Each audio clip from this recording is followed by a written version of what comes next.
Hello and welcome to Check Your Back Seat, the show where we discuss all things horror. Horror books, movies, video games, comics, TV shows. Basically, if it bleeds, we talk about it. I'm your host, Karson Broughton, and I'm joined, as always, by my first, favorite, and only co-host, Mr. Matt Peters. How's it going, Matt? Pretty good. How's it going with you? It's good. Can't complain.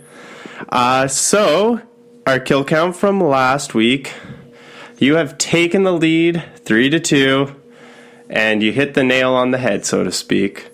Well, we had to keep her. We were both pretty close, so it was one of us had to hit it on the head. Yeah, well, if we were counting your mysterious off-screen deaths, then I might have won. But it's right at the start of the movie. And, really, you could argue that they're all on-screen deaths. Yeah. Oh, well. I have a shot of Crown Royal whiskey. Oh, my goodness. Have you tried the Northern Harvest stuff yet? No, is that the one that won all those awards? Yeah, and apparently it flies off the shelves, too.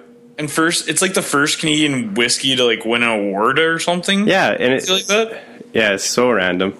I thought, I don't know. I saw on there. Fun fact, though. Guess who's won the most, I think, whiskeys? Who? Japan. Oh, that's cool. You think Scotland would, but Japan's got way better whiskeys, I guess, than Scotland. Nice. Another fun fact, did you know that whiskey, how it's sometimes spelled like EY and sometimes a Y? Yeah. It's spelt with an E in it if the country where it's made has an E in the name. Oh, that's cool. Yeah. Anyways, I'll knock this back and we can get into the show. Okay. Let's check what's in our back seat. You know those characters in horror movies, they jump into their vehicle, they put the keys in the ignition, and by a miracle their car starts, they start driving away, and next thing you know they have a knife stabbed right through their back? Well, that's not us. We take the time before every show to check what's in our back seat. So Matt, what's in your back seat? Well, I'm sort of caught in between a rock and a hard place right now. I've started reading a book that a friend recommended to me, and I really don't know what to think about it, so I'm going to save it maybe for next episode. Okay. But what other things I've been doing other than reading this book is been checking out Gotham on Netflix. Ooh. Yeah. And what do you think of it? How far in are you? I think I'm 9 episodes or something. I'm not sure how many there are in the series or in the season, but I think there's a season 2 already. Yeah. I think it's in the season 2 break right now, and I'm pretty sure they're the 20-ish, 22 episode seasons, but I could be wrong. Yeah, it's pretty neat. I'm surprised at how many characters they have. I'm into Batman, so I'll watch. Not hardcore into them, but I catch the odd stuff here and there. And just from the animated series that I watched when I was younger, there's a lot of characters that they bring back for this too, which I found really interesting. The Riddler's in there, the Penguin. They're all in different forms, they're pre-Batman forms. Yeah, because this all takes place before Batman, right? Yeah, it's the beginning. His parents are dead, but he hasn't taken on the mantle, so to speak. Yeah. There's hints of him becoming a detective and learning to fight. But yeah, one of my favorite things I'm really impressed with this show, Will Smith's wife, Jada Smith's in it. And holy man, she is a freaking amazing actor. Yeah. Holy man. I didn't even know it was her. I was just looking on it, and I know her from The Matrix, and there's other few movies that I watched with her, but holy man, her performance in this is way above television, I found, but network television, no less. Yeah. That's cool. She's really good in it. But yeah, and then there you got the OC guy, I forget what his name, Ben something or other, and then, yeah, so there's a lot of good actors, all right actors, there's, yeah, but I'm really liking it. I've heard that it's it kind of starts out slow, sort of like Agents of S.H.I.E.L.D. did, and then picks up steam throughout. But you're not finding that to be the case so much watching it on Netflix. It's good. No, like I'm the type of guy that likes to. I'll just throw stuff on and like watch. I'll be on my phone or something. So when it's in the slow parts, I don't pay much attention. But I'm liking it. It's almost like it builds up. And as someone that's a fan of the universe, maybe the build up's tolerable because it's sort of what you're like. Basically, the series is one big build up to something we'll never see, right? Yeah. We'll never see Batman in this series because the whole point of it is before Batman, but they're building up characters to be like when they're in Batman. So it's, as a fan of the universe, the build up is what I want to see, not necessarily. That's what I enjoy, I guess. Nice, yeah. I'm embarrassed to say I haven't watched any of it yet. It's on the list, but I hear season 2's got some pretty cool things going on too, so that'll be fun when you get caught up. Yep.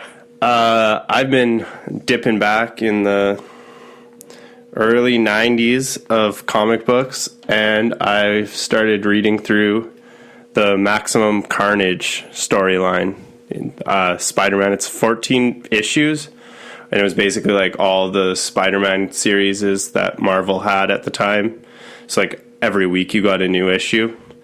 You might remember it if you're like me from the Super Nintendo game or Sega game. Did you ever play that? I didn't have a Super Nintendo. I was the kid that had the NES, the original NES. Yeah. And then picked up all the cheap NES games and garage sales while you fuckers are getting all brand new Super Nintendo games. Yeah, because I had the Super Nintendo, then Caleb had the Genesis, and my friend. So we were covered.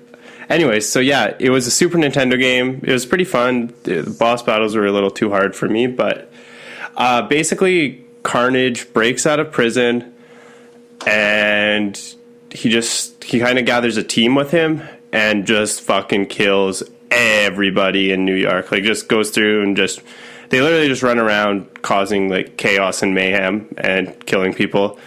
He gets like Shriek on his team, Doppelganger, Demo Goblin, and then Spider-Man. Venom comes back into town to help Spider-Man and Black Cat, and like it's kind of like just this big war between good and evil. It's not. I mean, I'm reading most of it. Like, it's fun to look at, and the art in it's great. The story's pretty shallow. Like, it's literally like just senseless violence. You see Spider-Man kind of wrestles with like, it's silly because like Spider-Man's character doesn't kill, right? Yeah. Or like Peter Parker, and like that's kind of his thing, no matter what. And then I think it kind of becomes flawed, or not flawed, but when you see him come up against someone like Carnage, who just literally is taking out body after body after body, just killing nonstop, and it's like, you can't take his one life when you have the chance, is causing like countless lives to be lost. So like, it's interesting. Like, I think that's interesting, but they just address that like on a real shallow level so far. Like, it's really just like really cool action pieces is what this story is. Like all your 90s comics, basically. Yeah. But yeah, so I think I'm on issue 9 now, and it's fun. I'd read anything Spider-Man, like I grew up with him, so. But yeah, I'd never read Maximum Carnage, and that's what I've been checking out this week or past few days. Yeah. So Maximum Carnage, if you want to read some old 90s comics with lots of, not blood, but lots of crazy villains and heroes fighting each other. And then Gotham, if you want to watch a TV show about the time before all the heroes and villains came to be. Hey, we have DC and Marvel. Hey, there you go. Nice. Awesome. Would you like to jump into television? Yeah, I'm excited. All right, let's do it. So this week in television, we're talking about the latest and greatest, well, not quite the greatest, but the latest episode of Ash vs. Evil Dead, titled Ashes to Ashes. There's a lot of crazy stuff that went on this episode. So, Matt, what did you think of it? Like, last episode we were talking about Evil Dead, and you said how you don't have to have watched any of the past Evil Dead movies. Well, this one you definitely have to. Like, it was a roller coaster ride of emotions for sure.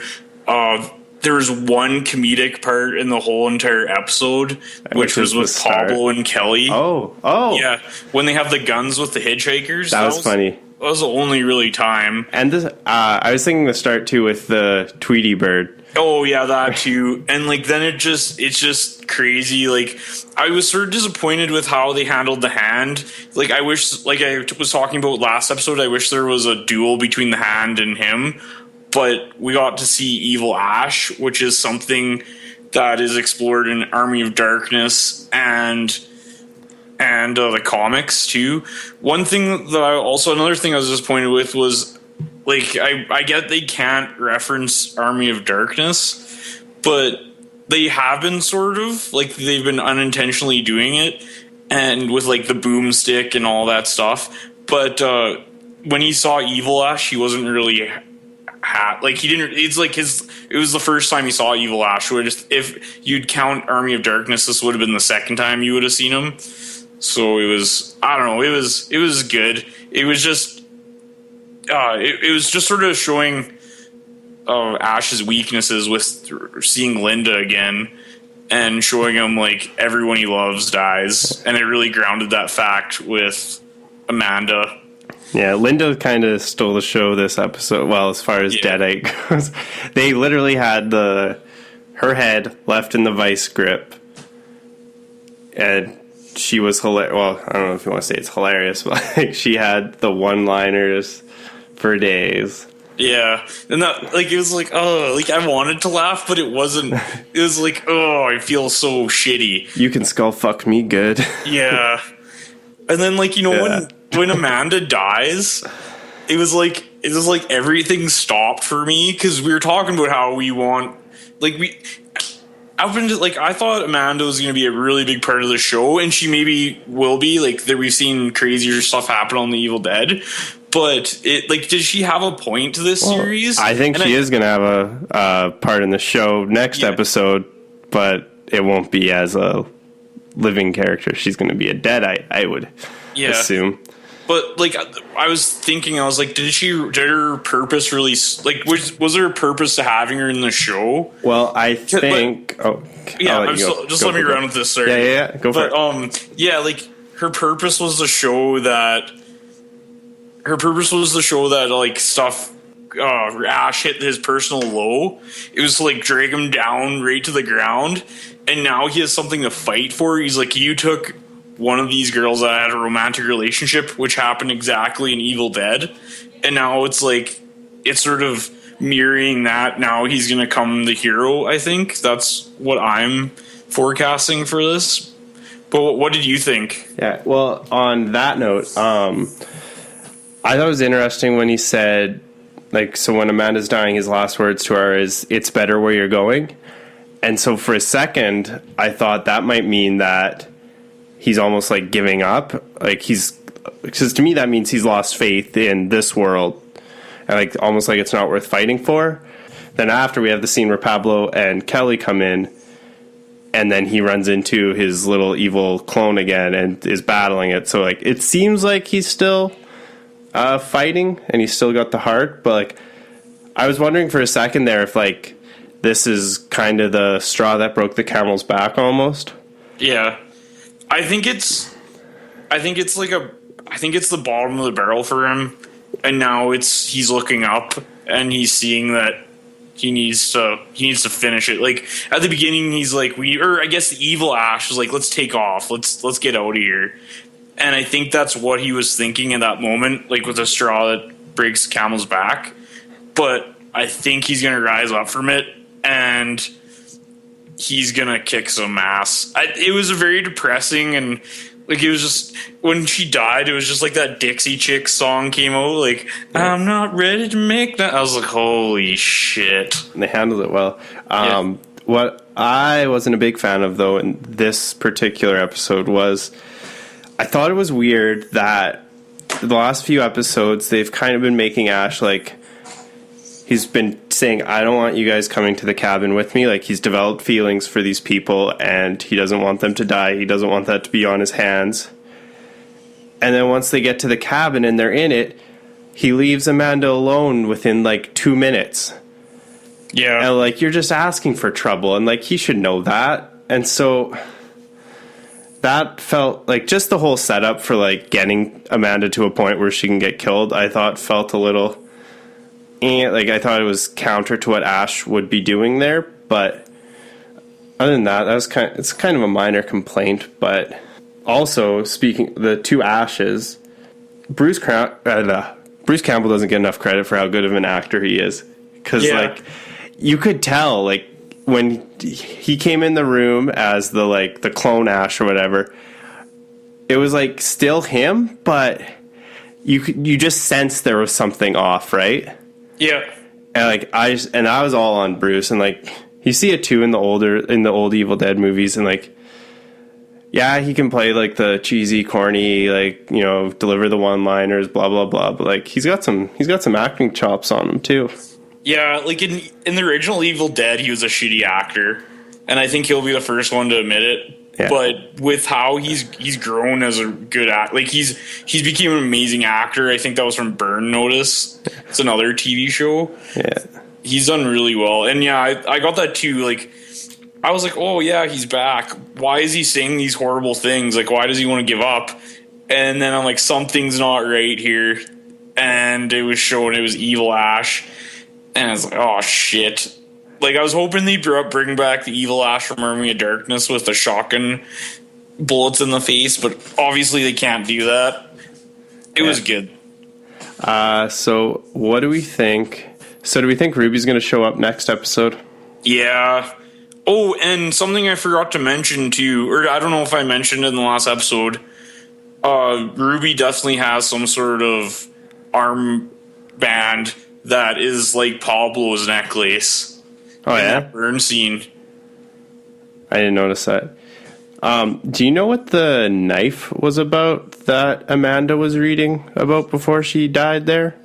Yeah, like the knife was in the original. Okay. And I don't think they ever talked about it killing the book, but I'm thinking it has something to do with that, with how it singes the thing. And we've seen that with her cutting the deadites too. Like, it's like painful. Yeah. Yeah. Sort of like that knife in Supernatural, which is also owned by Ruby. Ruby's knife, I think. Yeah. Yeah, that's cool. So yeah, I think that's basically all I had on it. I can't it's like, it is so good. This is one of my favorite television shows in a long time. I think like, this is just every week so much fun to watch this. Yeah, like this episode, I enjoyed it, but it definitely was one that I wasn't expecting, but that's good though, because it's keeping me looking for more. It was maybe one of the weaker episodes out of the bunch, but I'm still looking forward to the new ones, and it was necessary. Yeah, I don't know if I'd say this was weaker. I think this is one of the stronger ones. It's just, this was different, but like contrary to, you know, episode 4 or whatever, where we had that like Ash being tied up with that old demon. This one was well executed, I felt, where the other one just kind of felt like a mess. This one was like, they shifted the tone of the series a bit, but like it was just, I just thought everything was really well done. Yeah. I don't know, I'm mixed. I don't know what I think. Like, but it was just emotional. Yeah, which we haven't had yet, but like this show is firing on all cylinders. It's not like, I'm finding it's not like American Horror Story where it just does dumb shit. Like, it's doing things that are feeding off of each other, and the odd episode, like the previous episode, they threw in those army people, and they didn't really have much to do with the story, but it made an environment for them to make something that would add to the story, if you get what I'm saying. Yeah, and like it was in a believable setting at least too, so I had no problem. Like I said, that 4th episode was kind of a lull for me, and everything else has just been great. I've been loving it. Nice. I had one more thing I wanted to mention, but I can't think of it for the life of me. So, should we take this as an opportunity to get into our featured movie? Let's go. Boom, boom, boom.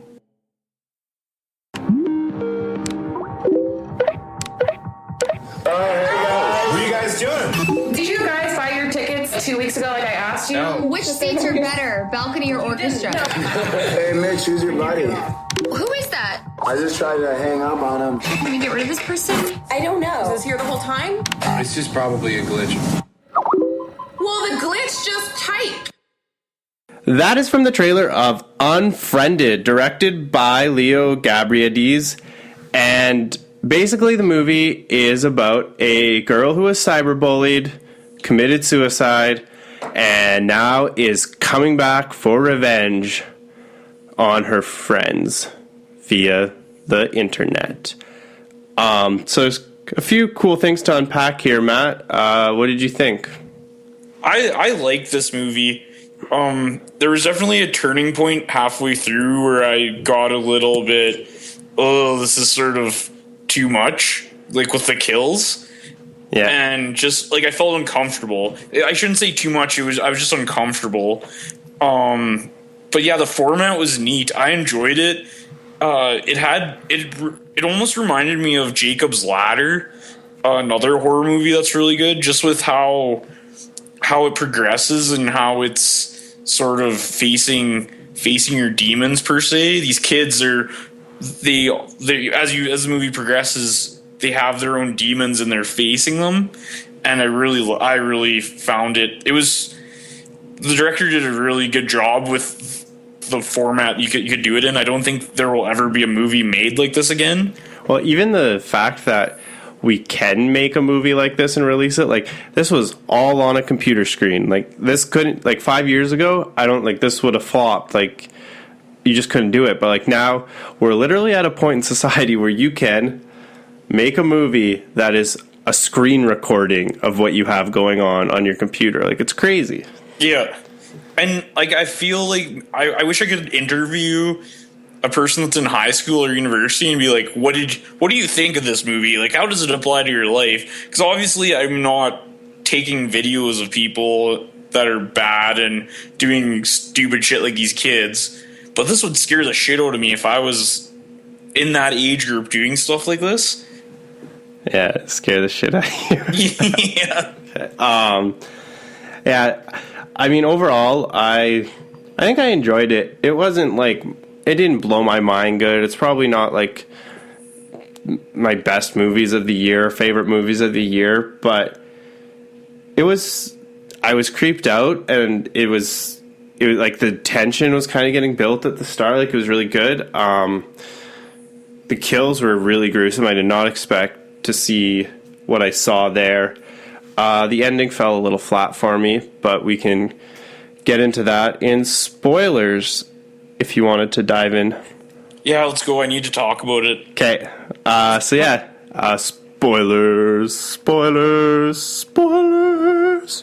You didn't like the ending? I love the ending.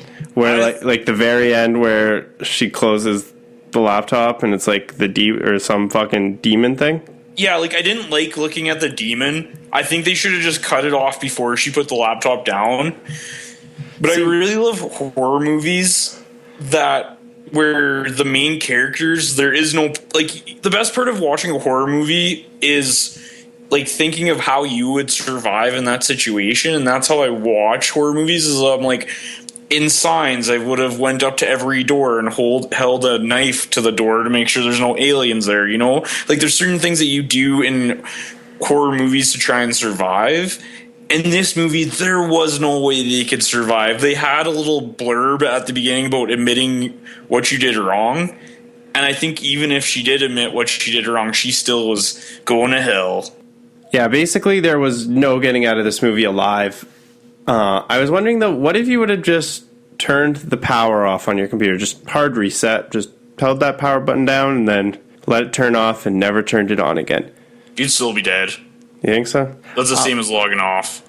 Yeah, I guess. I just thought, like, logging off means you're still on your computer.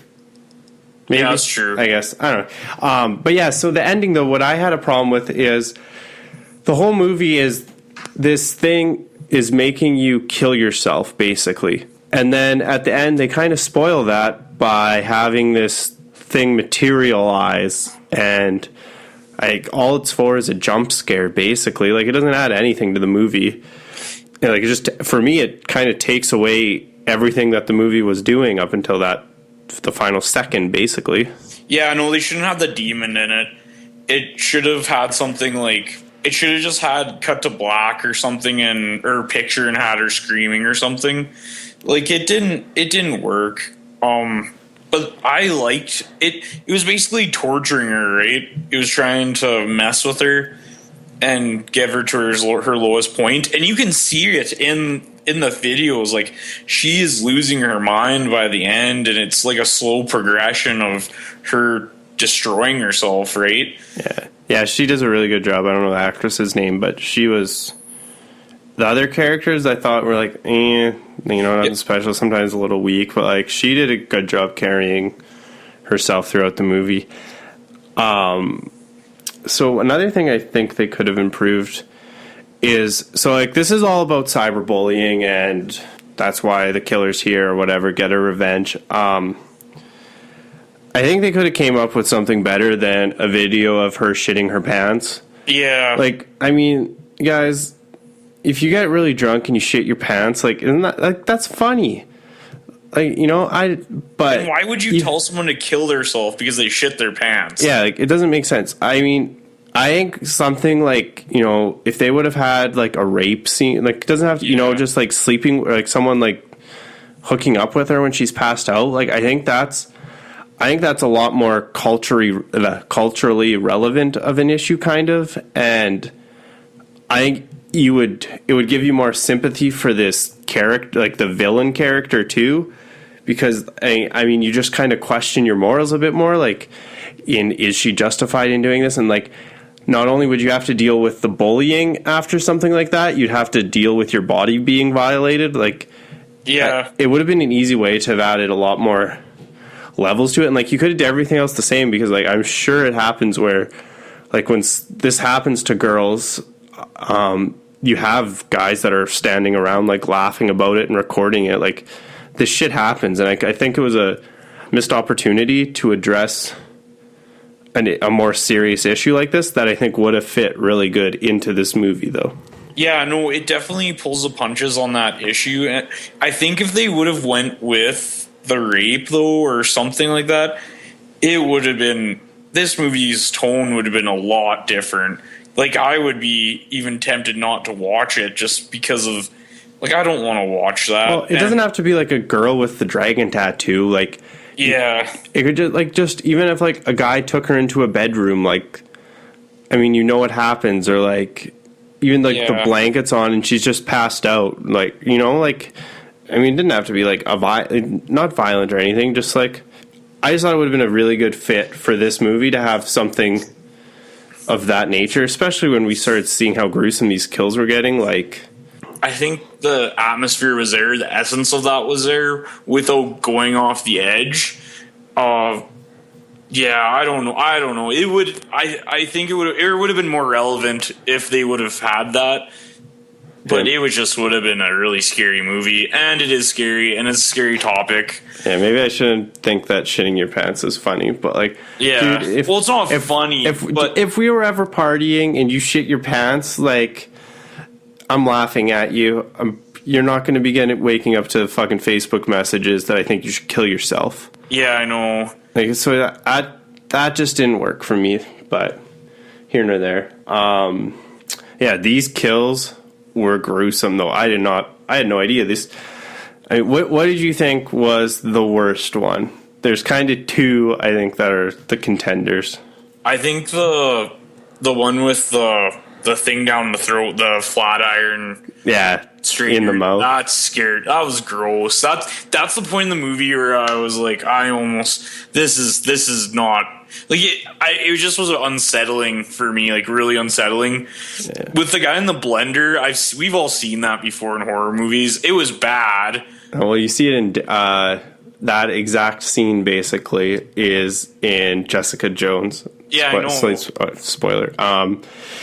But you don't see him put the face into it though. Holy crap! Smashes it and takes it and puts it in his jugular. But like, I mean, it's harder to imagine doing that to yourself. Whereas like, I think it's in Iron Man where there's the scene where he's about to put that hot coal in the guy's mouth, and like that just makes me like cringe, like you said. So like seeing the whole iron in your it was cool.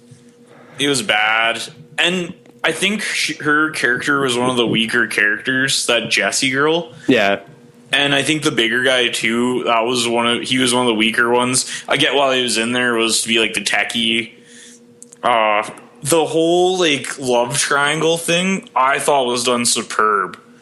That was neat with, how are you doing it? And then when she had to flash the card there, holy man, I was like, holy shit. That was a good. And you want to explain it?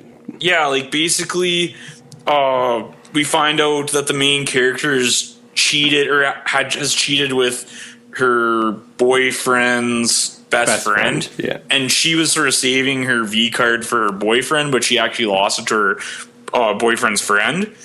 And the boyfriend's friend gets a paper saying, if this is revealed, you will die. And then the girl gets it too. And it says, if this is revealed, you will die.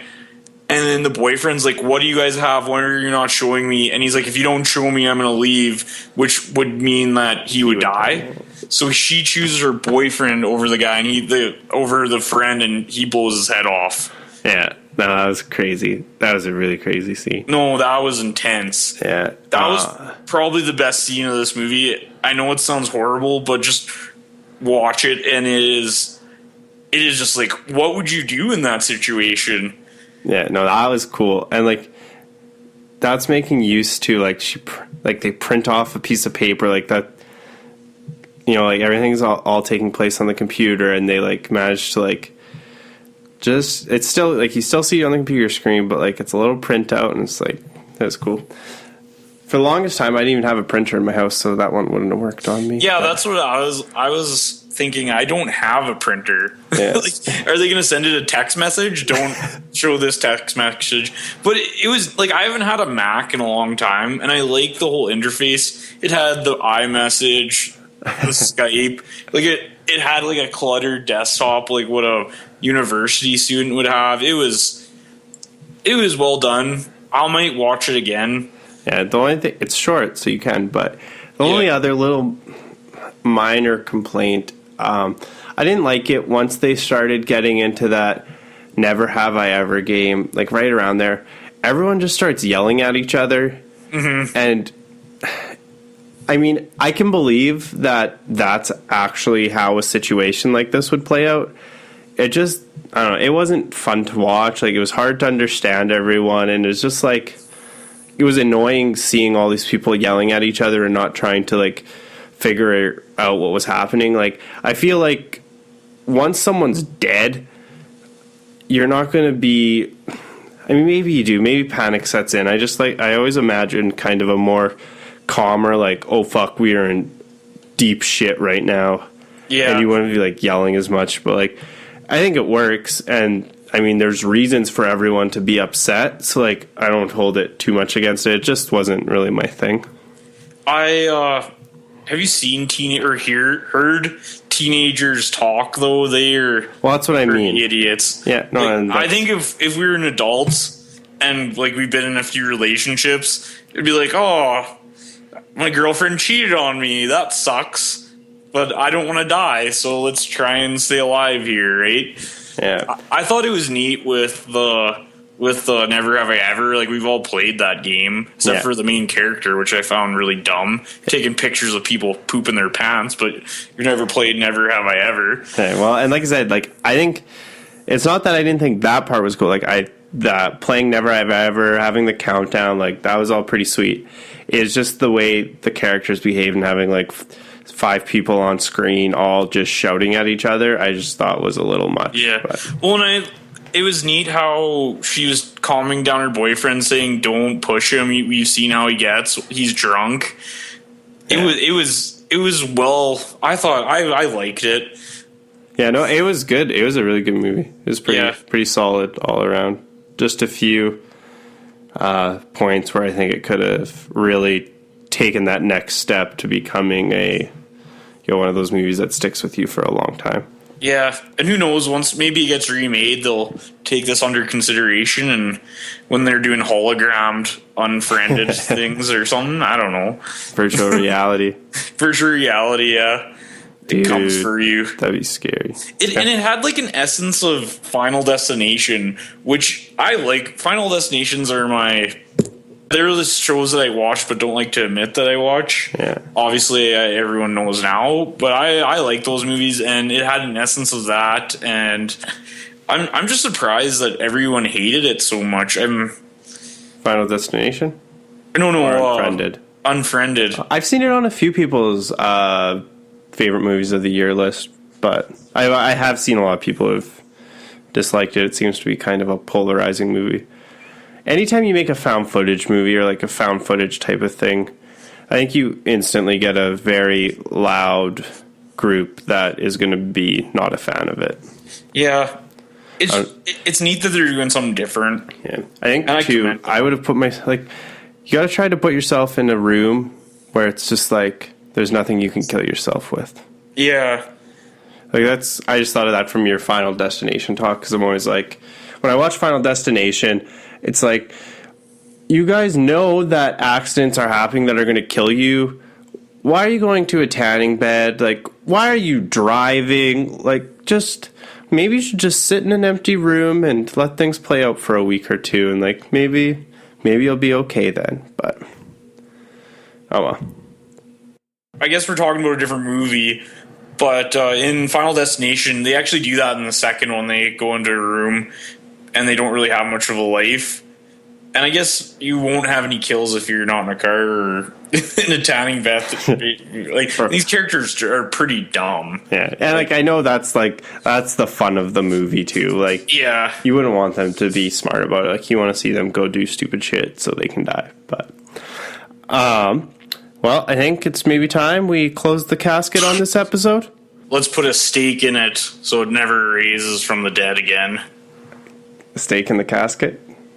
In the body in the casket. Medium rare? Medium rare, yeah. All right, so our movie next episode is going to be The Woman in Black 2, Angel of Death, directed by Tom Harper. So, Matt, you took the lead last episode in our kill count, so I guess I get to pick first. I will go with 2. A low number. I'm going with 2 deaths in The Woman in Black 2. You're lowballing it pretty good. 2 deaths for 2 Woman in Black movies. Well, I'm going to tell you right now, I'm going to go with lucky number 5. She's treated me well, and she's a good mistress, and I'm definitely going to win this next one. Okay, well, I guess we'll find out. If you haven't yet, you can find our holiday Christmassy video episodes live on YouTube. Just search for Check Your Back Seat there. As always, you can check us out on SoundCloud, soundcloud.com/checkyourbackseat. You can find me on Twitter at Karson Broughton. That's Karson with a K, Braten. And where can they find you, Matt? You can find me at Peter's Agro, PETERSAGRO. Peter's Agro. Be sure to check us out on Facebook. You can like the page there. And yeah, so be sure to join us next time as we discuss Woman in Black 2. And until then, don't take a job as a substitute teacher at a school with zombie children.